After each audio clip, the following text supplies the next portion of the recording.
The first scream came from the wind, though Daniel swore the archive room had been silent only seconds before. It slid through the dusty shelves like something alive searching for a listener.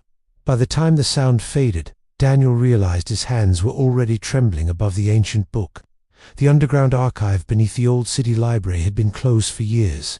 Rusted lamps flickered weakly above rows of forgotten manuscripts and rotting scrolls. The air smelled of mildew, paper dust, and things that had been forgotten too long. Daniel had been cataloguing old records for weeks, without incident. Most of the books were harmless, historical journals or damaged texts no one cared about anymore. But tonight felt different in a way he could not explain. While clearing debris from a collapsed wall, he discovered a small wooden chest buried behind loose bricks. The chest had no markings, no label, and no record in the library system. Something about its presence felt strangely deliberate. When Daniel opened it, the hinges groaned like a tired animal waking from sleep. Inside the chest rested a single book wrapped tightly in cracked leather straps. The leather felt warm against his fingers. As he loosened the straps, a faint smell of ash and something metallic filled the air. It reminded him disturbingly of dried blood. For a moment he considered closing the chest again. Some instinct deep in his chest whispered that the book should remain sealed forever. But curiosity slowly pushed that warning aside. Daniel opened the cover carefully. The pages were filled with strange symbols written in dark red ink. The letters looked jagged and unnatural, as if they had been carved rather than written. At the top of the first page, a title had been written in uneven script. It read, "The Ritual of the Midnight Gate." Beneath it sat a warning written in a shaky, desperate hand. The warning claimed the ritual could open a doorway into a realm of eternal fire. It described creatures that lived beyond death and shadow.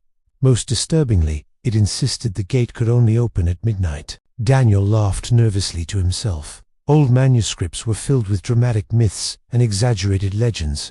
Still, the deeper he read, the more disturbingly detailed the instructions became. The ritual described a circle drawn with ash and surrounded by 12 black candles. Ancient words had to be spoken in a forgotten language. Each movement had to be performed exactly as written. Along the margins of every page the same phrase had been scribbled again and again. The handwriting looked more desperate each time it appeared. The message repeated endlessly. The gate must open. As Daniel turned another page, he noticed something strange. Dark fingerprints were burned into the parchment. They looked as if someone had gripped the paper while their skin melted away. A cold shiver crawled down his spine. The library lights flickered violently overhead for a brief moment. In the dim glow, he thought he saw a shadow move between the shelves. When he turned quickly, nothing was there. The room remained silent and empty, yet the silence felt heavier than before. Daniel slowly closed the manuscript. The strange warmth from its pages still lingered in his hands. A dangerous thought began forming quietly in his mind. If the ritual was real, the gate could be opened. Later that night, the whisper followed him outside the library. It drifted through the cold air like a voice carried on distant wind. The sound settled somewhere deep inside his thoughts. Back in his apartment, the black manuscript sat on his desk. Daniel had tried ignoring it for hours, yet every glance toward it made his chest tighten. The book seemed almost alive in the quiet room. Sometimes he felt certain it had shifted slightly when he looked away. Other times he imagined hearing faint scratching sounds from its pages. Daniel told himself he was being ridiculous. Ancient rituals belonged to old legends, not reality. But the instructions in the manuscript were far too precise to dismiss. By the following night he had made a decision. He called 3 friends and told them he had discovered something extraordinary. He refused to explain over the phone. Instead, he told them to meet him somewhere quiet outside town. His voice sounded strangely serious. Curiosity convinced them to agree. The place he chose stood deep inside a dying forest. An abandoned stone chapel rested there, half swallowed by overgrown trees. The building had been empty for decades. Local rumors claimed the chapel closed after several unexplained deaths. Most people avoided the forest entirely after dark. Daniel ignored those warnings. Branches leaned over the path, like skeletal arms reaching downward. The deeper he drove, the darker the forest became.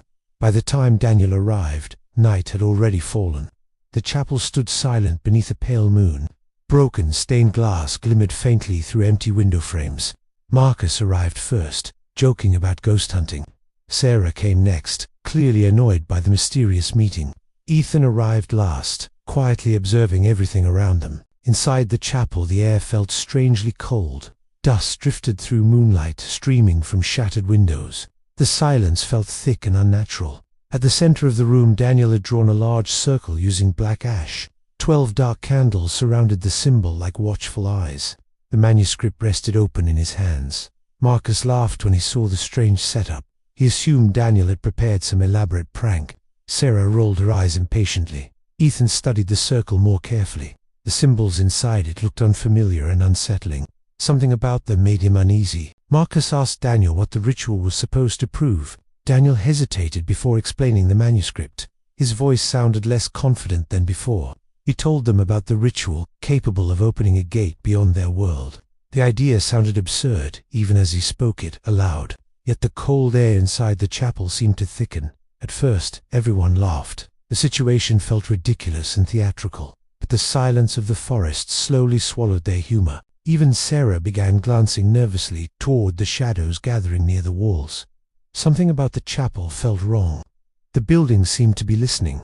Outside, the wind suddenly stopped. The forest fell completely silent. It felt as if every living creature had fled the area. Daniel checked the watch on his wrist. Midnight was only minutes away. A strange tension filled the room. The first candle ignited with a sudden hiss. No one had touched it. The flame rose tall and steady. Everyone froze in shock. Marcus looked around, expecting someone to confess the trick. No one spoke. Daniel slowly lit the remaining candles with shaking hands. One by one, 12 flames surrounded the ash circle. Their light stretched across the cracked floor. Ethan stood uneasily near the doorway. He clearly regretted coming, yet he could not explain why leaving suddenly felt impossible. Daniel looked down at the manuscript. The strange symbols appeared darker tonight. Some looked almost wet. He began whispering the first words of the chant. The sound echoed strangely through the chapel. It felt as if the walls repeated his voice. Sarah felt a chill crawl down her spine. The air had grown noticeably colder. Her breath became faintly visible. Marcus stepped closer to the circle. The candle flames flickered violently, despite the still air.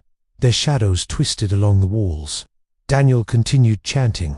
Each sentence felt heavier, leaving his mouth. It was as if something invisible forced the words out. The ground trembled faintly beneath their feet. Frost began creeping slowly across the stone floor. Ethan muttered a curse under his breath. The symbol inside the ash circle began glowing red.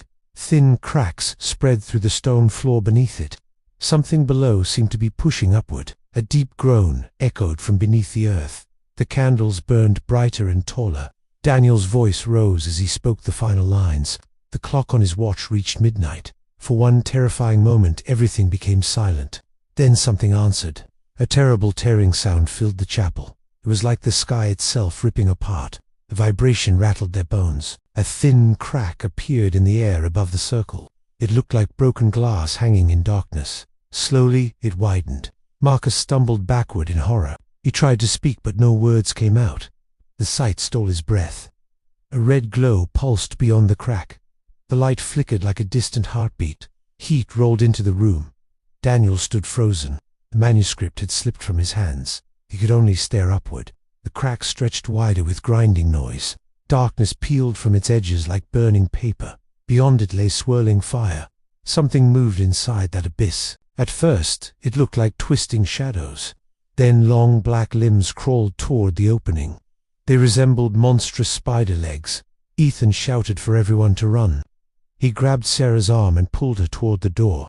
Suddenly, the ground shook violently. They collapsed onto the floor. A whisper filled the chapel.